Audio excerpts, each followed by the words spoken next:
Sure. Obviously, happy for our guys to be able to come in here. That's always a tougher place to play, and against a team that can hurt you in a lot of different ways. That we responded in the second half, specifically defensively, and obviously it helps when shots go in too. But the defensive end is where we made some steps forward in the second half, and we're able to get them under control a little bit, and then get some offense from our defense. But really good performances up and down our lineup, regardless of how many points they scored. I thought we had contributions from everybody that got a chance to play. So, questions?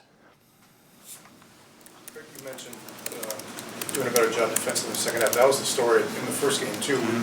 I don't want to call them adjustments, but was the shift similar first game to this game, what you needed to shut down?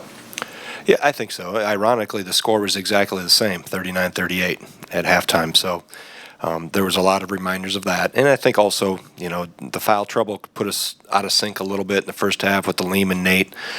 So we had, different lineups in there a little longer than normal. But I thought second half we were much more in tune defensively, and then you got to try to wear them down a little bit too. I thought Meach did a terrific job on Cam Mack. That's a tough cover, and for the most part, he did a pretty good job of keeping him under control. Brad's capable of something like that probably, but hasn't been shooting the ball as well as he hoped. Do you think it's just a matter of knocking down some shots early, some tough ones early? Mentally not going overboard. I mean, he give you an example. Brevin Pritzel didn't miss a shot for 2 days. He even made 12 yesterday, 12 threes in our possessions. He was from everywhere. Brad couldn't make a shot for 2 days, and they changed spirits or whatever today. Because Brad shot it like Brevin had been shooting it for 2 days, and Brevin shot it like Brad shot it for 2 days. So as long as somebody, as I told them, as long as somebody in one of our jerseys shoots it well, that's all I care. But it was good for Brad. I think the 2 days off helped Brad just try to get healthier and get his mind freshened up a little bit, as it has helped all of us. But it was good to see him getting a rhythm today, because he was feeling it. You had to pull Nate early, obviously, with the 2 fouls. How important was it for Potter to give you something, at least help you guys steady things? Yeah, that was important. Specifically to, he came in and scored, I think, almost our first 5 points, or some of our early around the rim.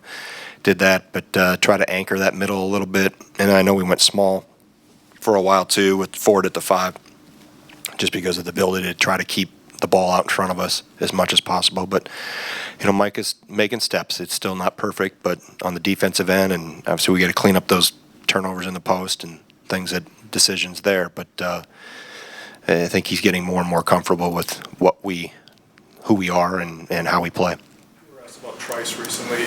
How would you categorize the way he played from start to finish today? I think he's been really, just solid. Look at the job he's done all year, the defensive assignments he's gotten. I joked with him earlier in the week that when he was a freshman, I was looking for places to hide him defensively. Now it's okay, who can I put him on?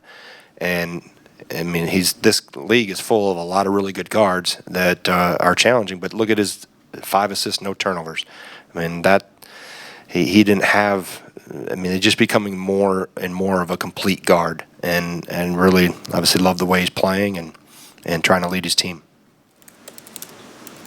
That 16-0 run you guys went on, what were you seeing offensively that allowed you guys to all of a sudden just kind of take the top off the game?